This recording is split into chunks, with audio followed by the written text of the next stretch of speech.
Sarah always had a way of controlling the room. She didn't just walk in. She arrived, commanding attention like a queen stepping onto her throne. People adored her. Bosses, friends, strangers, hell, even I did. But love makes you blind. I see that now. That night, everything cracked. She was supposed to be on a business trip.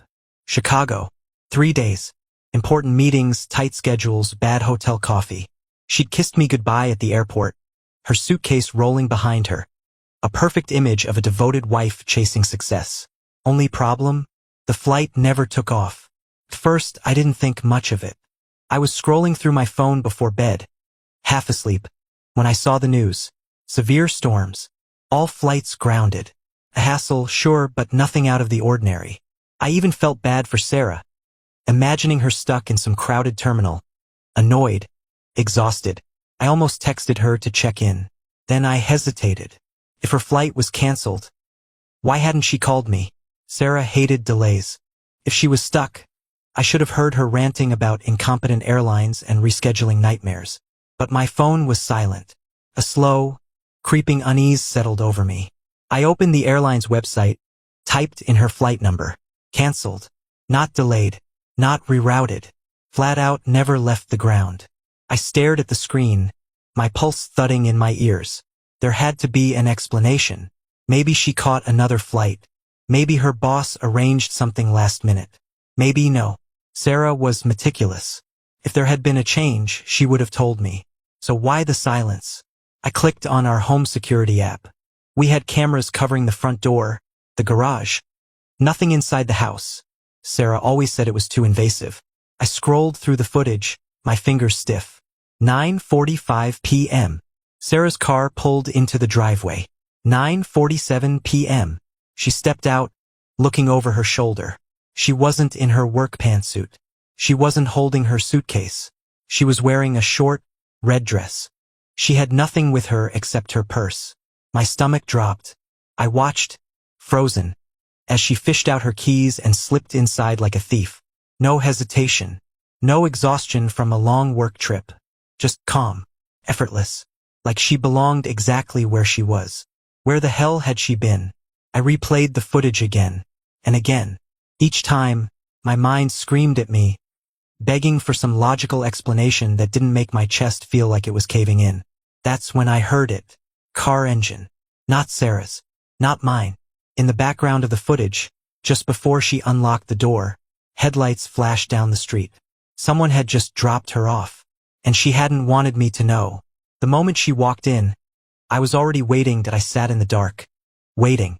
My heart wasn't just beating. It was slamming against my ribs like it wanted out. The second Sarah stepped inside, I saw it.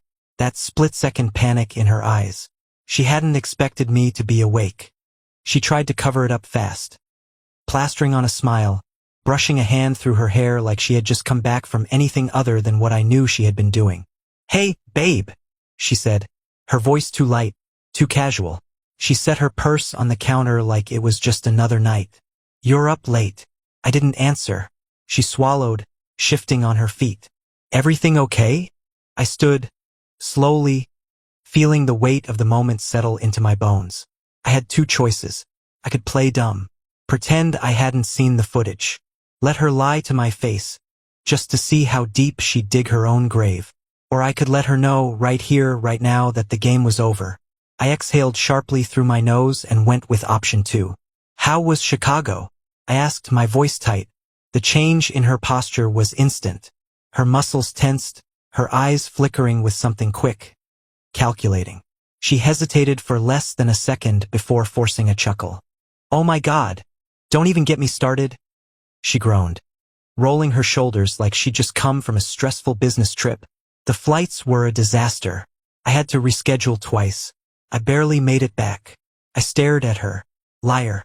She started walking toward the hallway, probably thinking she could just slide past this conversation. I stepped in front of her. She froze. "Funny," I said, tilting my head, "because your flight never left the ground." Silence. I watched as the words hit her, her expression flickering between confusion, shock, and something else. Something dangerous. "What?" she asked, laughing, but now it was too forced, Too hollow. I took a step closer. She took one back. I checked. Storm grounded every flight. You never went to Chicago. Her lips parted, but nothing came out. She wasn't ready for this. She'd expected time. Time to spin a web of lies before I ever suspected a thing. But now she was caught. Her jaw clenched. Then the switch flipped. Oh my God, are you seriously checking my flights now? She snapped, throwing her hands up. Jesus, Adam. What the hell is wrong with you? That's insane. I felt my nails dig into my palms. There it was. The deflection. The anger. The classic make him the bad guy move. I didn't flinch. Who dropped you off? I asked. My voice was low, sharp. Sarah blinked. What? I saw it. On the camera. You didn't come home in an Uber. Someone drove you here. Who was it? For the first time, I saw real fear in her eyes. Just for a second. Then she scoffed, shaking her head. This is insane, she muttered, pushing past me. I can't believe you're doing this right now. I grabbed her wrist, gently, but firm enough to stop her. Don't walk away. She yanked free, her nostrils flaring. You're being paranoid. She was still trying to wriggle out of it. Still trying to gaslight me into thinking I was the one losing my mind. But I wasn't.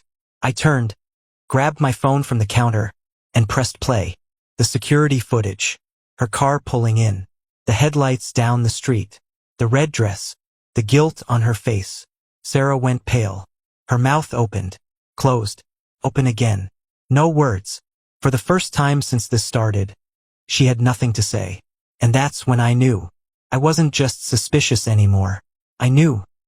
Sarah stood there, frozen. The glow from my phone screen lit up her face, exposing every flicker of panic she was desperately trying to suppress. I watched her process it, watched as her brain scrambled for a way out. She had two options. Confess or lie harder. She chose the second. Adam, she started, her voice soft now, like I was some fragile animal she needed to soothe. I can explain. I almost laughed. Of course she could. Then do it, I said. Explain why you weren't in Chicago. Explain why you came home in a red dress instead of a business suit. Explain who the hell dropped you off. Sarah swallowed, eyes darting around like the walls were closing in. Then she let out a deep sigh, one of those annoyed sighs, like I was being dramatic. Okay, she said, crossing her arms. You want the truth? I folded mine. That'd be nice. She looked me right in the eye and said, I never left. I blinked. What? She tilted her head, her expression carefully crafted. A mix of exasperation and pity. I never left for the trip, she said. I lied about it. My pulse spiked. What? I repeated, but my voice was different now. Harsher. Sarah sighed again, rubbing her temples like I was the one giving her a headache. I needed a break, Adam, she said. I needed time away from you. I stared at her. Away from me? My stomach twisted into a tight, burning knot. She kept going, her tone growing sharper, like she was flipping the blame. You've been so intense lately. Checking my flights? Watching security cameras? Jesus, Adam, it's suffocating. I clenched my jaw. She was doing it again, turning this into something it wasn't. This isn't about me checking anything, I said. It's about you lying. Where were you? Sarah hesitated, just for a second, then sighed like I was forcing the words out of her. At a hotel, she said. I narrowed my eyes. Alone. Her lips pressed together. Another second of hesitation. Then a nod. Liar. I felt something hot and ugly rise in my chest. So you expect me to believe that you lied about a work trip, just to sit in a hotel room alone for 3 days? She shrugged, crossing her arms tighter. Yeah. I needed space. I let out a slow breath. My hands were shaking. I wasn't stupid. I knew this was bull ****, but I needed more. I needed her to break. I grabbed my phone again, pulled up the camera footage from the next street over, the one that showed the car that dropped her off. And then I zoomed in. A man, dark hair, beard, hands still on the steering wheel, clear as day. I turned the screen to Sarah. She flinched. For a split second, her face twisted into pure horror. And that's when I knew. That was him. Sarah's breath hitched the moment she saw the screen. Her face lost all color, her eyes darting between me and the blurry image of him. She knew she was caught, and for the first time since this all started, she had no script to follow. Who is he? I asked, my voice eerily calm. Sarah blinked rapidly, her throat bobbing as she struggled to force out words. I don't know, she muttered. Too fast, too defensive. I let the silence stretch, let her feel it. Her fingers twitched at her sides. Her lips parted, then closed again. She was scrambling, searching for a way out, for a story that would make sense. But there wasn't one. I stepped closer. Try again, I said, my voice low. Sarah snapped. Oh my God. Adam, do you even hear yourself? You're acting like a freaking detective over nothing. She spat, her voice rising. Do you seriously think I'd cheat on you? That I'd what? Just go off with some random guy for fun? She let out a dry, bitter laugh, shaking her head. I didn't react, because that laugh, that anger, it wasn't real. It was desperation. She was stalling. I stared her down, my heart pounding. I think, I said slowly, that you're lying to my face. Again. Sarah's jaw tightened. Her nails dug into her palms. She was losing control. And then, she did something I did not expect. She smiled. Not a real smile. A cruel, sharp, twisted thing that sent a shiver down my spine. You really want to know who he is? She said, tilting her head. Her voice was soft now, mocking. I clenched my fists. Yes. Her eyes gleamed. Fine, she said. He's my friend. A beat of silence. A slow, boiling rage coiled inside me. I exhaled sharply. Your friend. She nodded, her smirk growing. Yeah, because unlike you, other people actually listen to me when I talk. They don't treat me like some prisoner they need to track every second of the day. There it was. The shift. She was done denying. Now she was attacking. I let out a bitter laugh, shaking my head.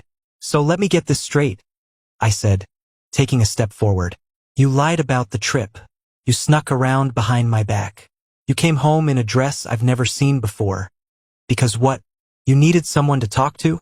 Sarah's smirk faltered for half a second. Then she doubled down. Yes, she snapped. Because I needed someone who actually gives a damn about me, Adam. Her words hit like a slap. I inhaled slowly, forcing myself to stay calm. Who is he, Sarah? She scoffed. Oh my God. Does it even matter?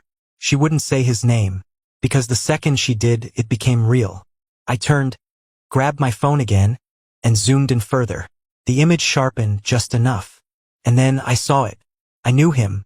My stomach dropped. I turned back to Sarah. She was already watching me. Not panicked anymore. Waiting. And that's when I realized.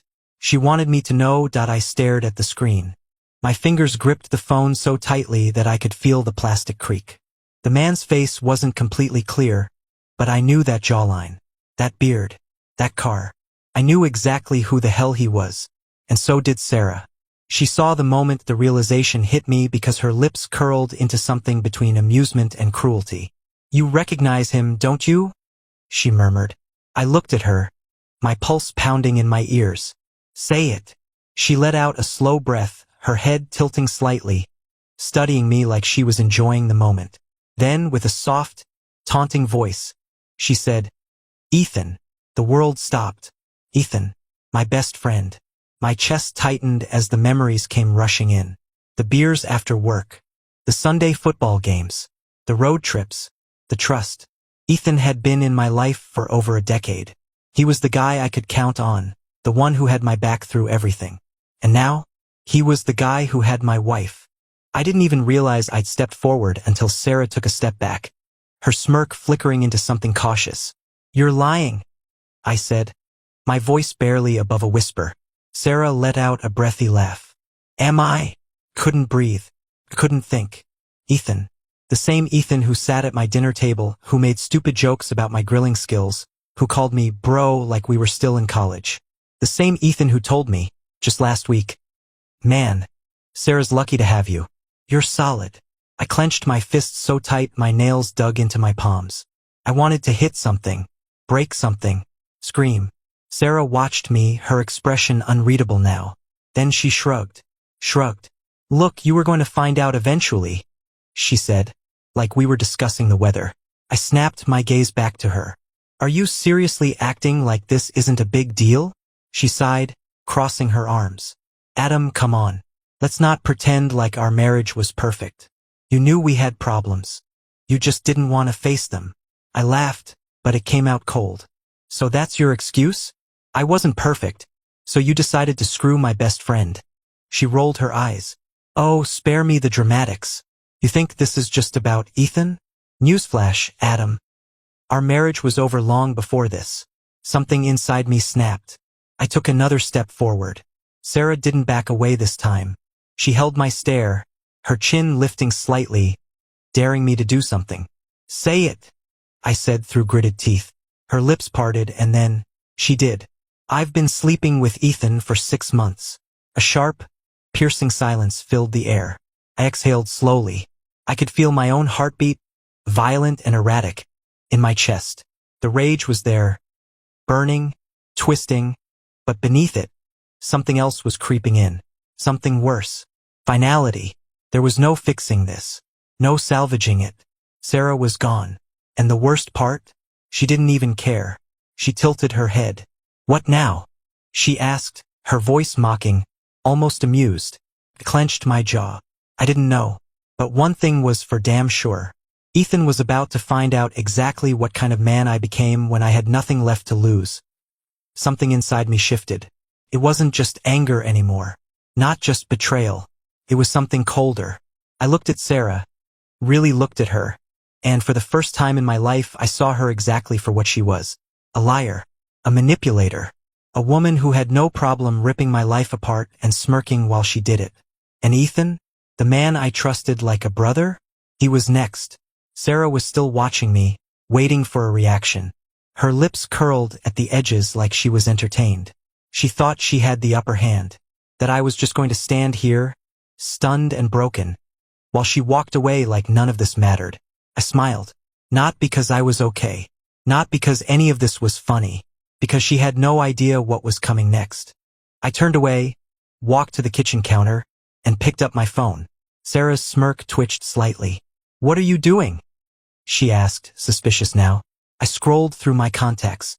Ethan. I hit the call button. Sarah's eyes widened. Adam. I held up a finger, silencing her. The phone rang once. Twice. Then, Ethan's voice came through, casual, oblivious. Yo, what's up, man?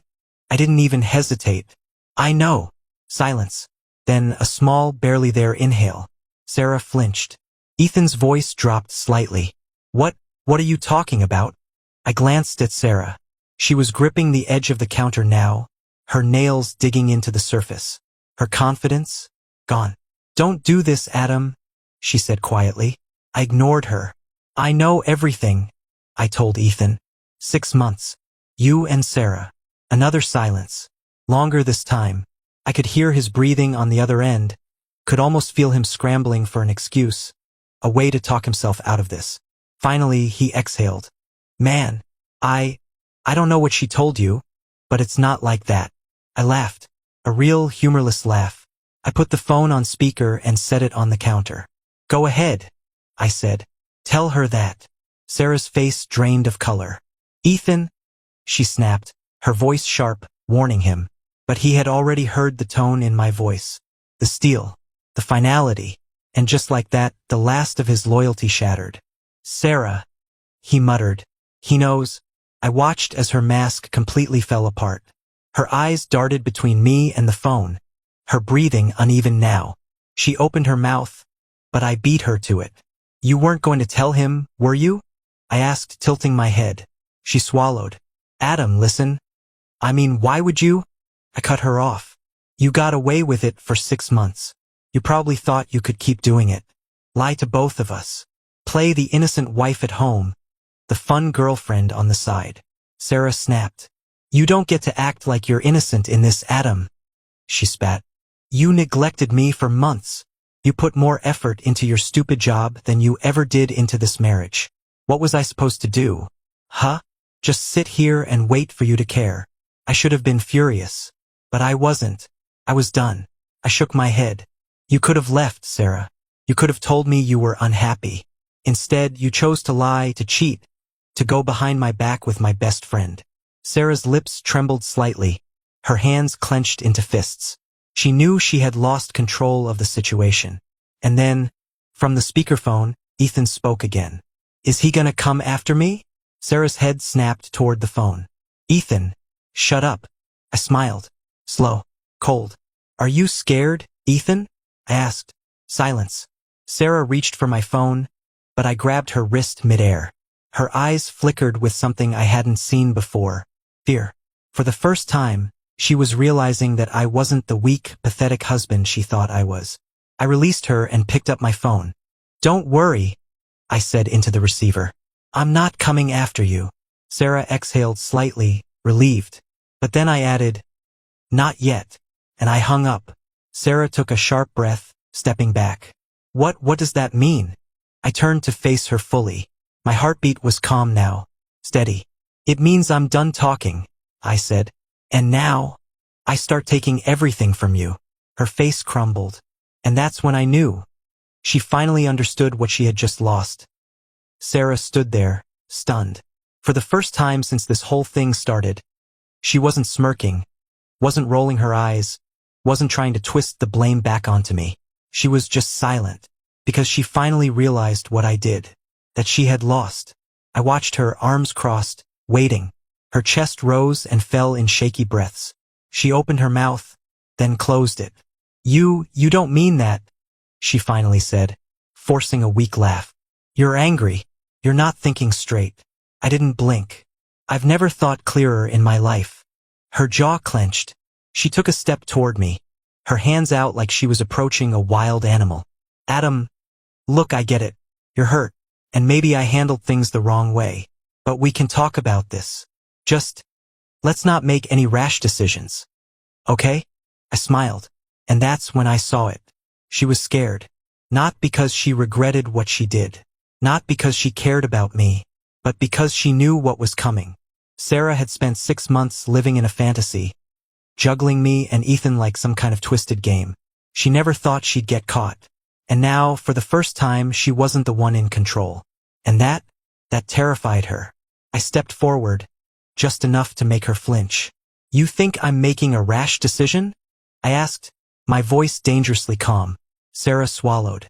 Yes. I shook my head slowly. No, Sarah. You did. I grabbed my phone and scrolled through my contacts again. Who are you calling? She asked, her voice uneven now. I didn't answer. I found the number I needed and hit dial. Sarah lunged for the phone, but I sidestepped her easily. Adam, stop, she snapped. We don't need to involve anyone else in this. I laughed under my breath. Oh, we absolutely do.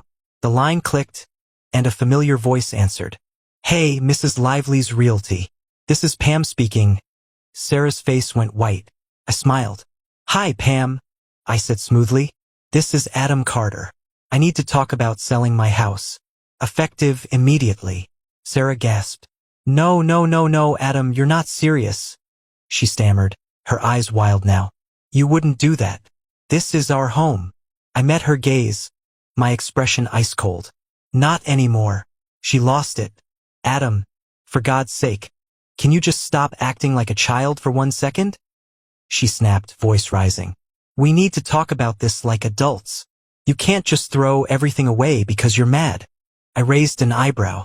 I'm not throwing anything away. You did that when you decided to sleep with my best friend. Sarah's breathing was erratic now. Her hands balled into fists at her sides. Mr. Carter? Pam's voice cut through the tension. Are you looking to list your house? Or just get a valuation? I held Sarah's desperate gaze. List it. Sarah's eyes filled with rage. You petty. I hung up. Then I grinned. Sarah was seething. You think you're so clever, don't you? She hissed. I shrugged. I think I'm done wasting time. She let out a short, humorless laugh, shaking her head. What's your plan, huh? Sell the house. Divorce me, what? You think that's gonna hurt me? I stepped closer, dropping my voice. No, Sarah. I think taking everything you care about will. And for the first time, She looked genuinely afraid. Sarah staggered back, her mouth slightly open, her chest rising and falling in sharp, uneven breaths. She had spent the last 6 months sneaking around, lying, manipulating, living in a fantasy where she had all the power. But now she was watching that fantasy burn to the ground. "You're serious?" she whispered, like she was just now understanding that this was real, that I wasn't going to cry, beg, or let her gaslight me into staying. I nodded, dead serious. Her hands curled into fists, her eyes darting around the kitchen, searching for something, a way out, some last-ditch excuse or lie that would undo everything. But there was nothing left to say, and she knew it. Then the anger came back. She scoffed, shaking her head, her lips twisting into something ugly. "Wow," she muttered. "You know what? You're pathetic, Adam." I smiled. There it was. When guilt didn't work, when tears didn't work, when pretending to care didn't work. She went straight for insults. I leaned against the counter. "You done?" She let out a bitter laugh. "You really think you're some kind of badass, don't you? You sell the house, you divorce me, you cut me off. What, you think that makes you strong?" I tilted my head, amused. "I think it makes me free."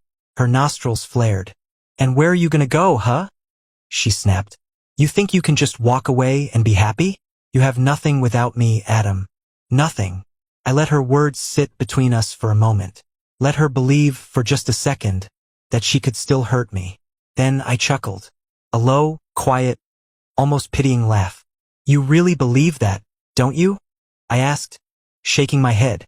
"You think I'm like you, that I need someone to define me, that I can't survive without you?" Sarah's jaw tightened, her confidence flickering. I stepped closer. "You want to know the difference between us, Sarah?" She didn't answer. I leaned in, lowering my voice just enough to make her listen. "I can start over," I said. "I can build something new. But you," I smiled, slow and deliberate, "you just destroy everything you touch." Sarah's lips parted slightly. For the first time, she had no comeback. I could see it happening in real time, the moment she realized what she had done. That she hadn't just cheated on me. She hadn't just betrayed me. She had destroyed her own life in the process. But it was too late now. I straightened, pulled out my phone, and started typing. Sarah's breath hitched. What are you doing?" I didn't even look up. "Texting your mom." Her eyes widened. "You wouldn't." I arched an eyebrow. "Oh? So she doesn't know." I feigned surprise. "What, you didn't tell her you blew up your marriage? You didn't tell her you threw away 6 years for a few cheap hotel rooms with my best friend?" Sarah's face twisted. "That is none of her business, Adam." I smirked. "Then you probably should have kept it a secret better." She lunged for my phone, but I was faster. I held it up just out of reach. Sarah let out a frustrated growl, shoving me hard in the chest. "You are such a freaking child." I barely even moved. Her insults meant nothing now. I hit send. Sarah gasped. "You?" She gritted her teeth. "You think you're hurting me? You think telling my mom is gonna ruin my life? Please, she'll get over it." I shrugged. "Maybe." Then I grinned. "But what about your job?" Her whole body stilled. "Bingo." "Oh, that got your attention, huh?" I said, pocketing my phone. "What do you think your boss will say when he finds out you faked a work trip to sleep with your employee's husband?" Sarah's face drained of color. I stepped closer, towering over her now. "You didn't just cheat, Sarah. You lied about work. You stole company money to fund your affair." She staggered back, gripping the counter. "You wouldn't dare." I smirked. "Watch me." And just like that, Sarah Carter finally broke. Sarah froze. For the first time tonight, she wasn't smirking, wasn't rolling her eyes, wasn't pretending she still had control. She was trapped. You can't do that," she stammered. But the confidence, the sharp, cutting attitude, gone. I could see it in her eyes. Pure panic. I folded my arms, tilting my head. "Oh, but I can," I said calmly. "And I will." Sarah shook her head rapidly. "Adam, stop. This is stupid. You're acting like a child." I laughed. "A child? Because I won't roll over and let you walk all over me?" Her breathing was shaky now. This isn't just about us. You tell my boss and I lose my job, Adam. Do you even get that?" I met her wide, terrified eyes. I do. Her mouth opened, closed, opened again. She was scrambling, desperate. She had spent 6 months lying, sneaking, covering her tracks, thinking she would never face a single consequence. And now, everything was crumbling. Her voice cracked. Please. I arched an eyebrow. Please what? She swallowed hard. Please don't do this. She inhaled sharply, shaking her head. I screwed up. Okay? I know I did. But this? You're not just punishing me, Adam. You're ruining my entire life. There it was. She didn't care about what she'd done. She didn't care about how she had ripped my life apart, lied to my face, made me feel like a fool. She only cared that it was finally catching up to her. I stepped closer, lowering my voice. You ruined your own life, Sarah.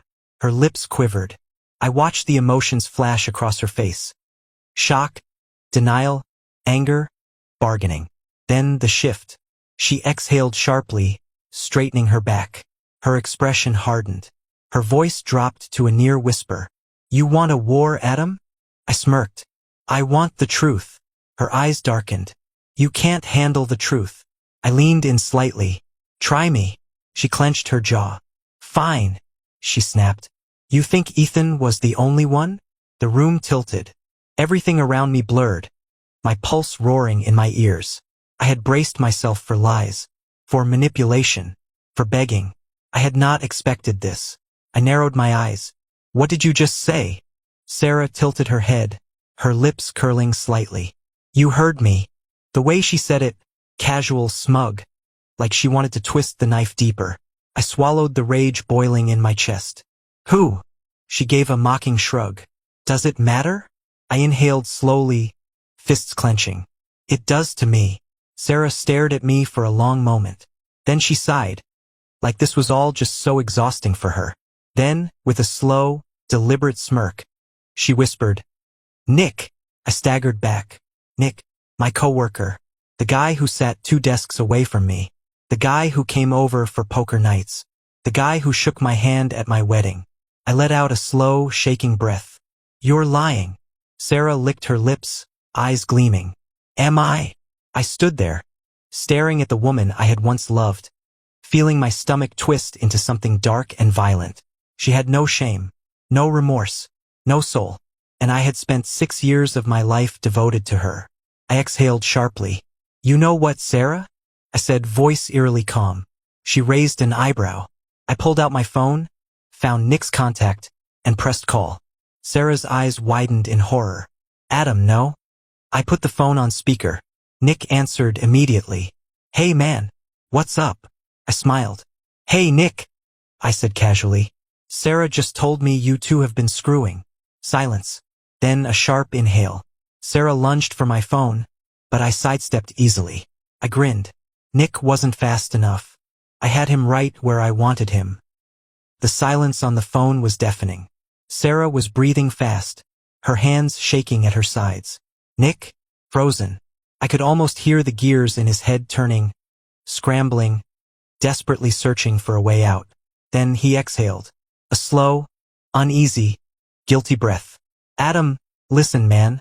I cut him off. Don't. Nick shut up immediately. Sarah's eyes were wide with panic now. She reached for the phone again, but I pulled it back. Adam, please, she hissed through clenched teeth. I ignored her. I stared at the phone, at the man I had trusted, and smiled coldly. How long? Nick hesitated. How long? Another silence. Then, in a voice so low I almost didn't hear it, he muttered, almost a year. The room tilted. I felt my pulse slam in my ears. A year. A whole damn year. Longer than Ethan. Longer than I even thought possible. And suddenly everything made sense. The late nights. The missed calls. The sudden work events that Sarah always had to go to. Where she'd come home smelling like cologne that wasn't mine. It was never just Ethan. She had been cheating on me for a year. With multiple men.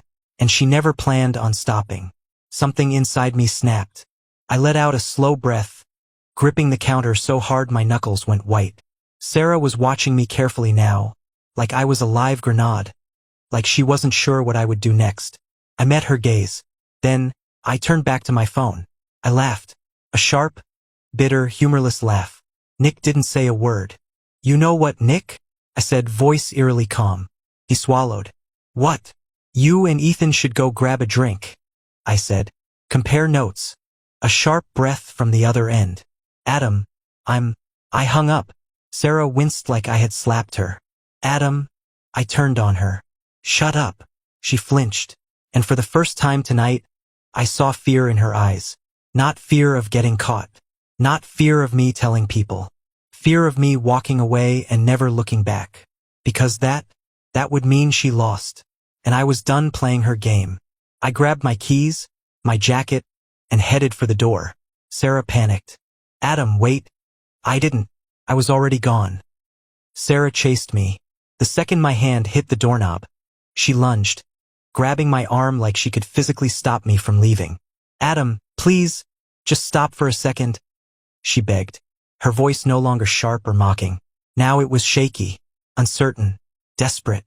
I slowly turned my head, staring at her hand wrapped around my arm. Then I looked at her. "Let go." She swallowed. Her fingers tightened. "Not like this," she whispered. "Don't walk away like this." I let out a breath, steadying myself. I was done yelling, done asking questions, done looking for answers I didn't need. I met her eyes, calm and cold. "You're still acting like this is a choice," I said quietly. "Like I'd actually stay." Sarah flinched. Her grip weakened. "Good." I pulled my arm free and turned the knob. But before I could step out, she blurted, "You'll regret this." I froze. Then I laughed. A slow, bitter, genuine laugh. I turned my head slightly, just enough to see her in my peripheral vision. "You know what's funny?" I asked. She said nothing. I smirked. I was just thinking the same thing. And then I walked out. I stepped into the cold night air, closing the door behind me. Not slamming it, not kicking it, just closing it. Because that's all Sarah was now. A door I would never walk through again. I inhaled deeply, feeling something I hadn't felt in a long time. Relief. I pulled out my phone, opened my texts, and sent one final message. "Me, hope it was worth it. Both of you." Then, without hesitation, I blocked Sarah. Blocked Ethan. Blocked Nick. I cut them off just like they had cut me out of my own life. I walked to my car, got in, and sat there for a moment. The anger, the pain, the betrayal, it was all still there. But it wasn't controlling me anymore. I turned on the ignition, gripping the wheel. I had lost my wife, lost my best friend, lost the life I thought I had. But for the first time in a long time, I was free, and I was going to make damn sure they all regretted it. The engine rumbled beneath my hands, steady and real. I sat there, gripping the wheel, staring at the road ahead. I could still feel the weight of everything. The betrayal, the rage, the lies stacking on top of each other like a house of cards. But now it didn't own me. Sarah thought she had control, thought she could manipulate me, gaslight me, break me. But she was wrong. I put the car in drive and pulled away from the house that used to be ours, watching it disappear in my rearview mirror. I had no plan, no destination, just forward. My phone buzzed. I glanced down. Unknown number. "Adam, please talk to me." "Sarah." I smirked. Pathetic. She still thought she had a chance. That I'd pick up, that I'd give her an opening to twist the knife one last time. I deleted the message.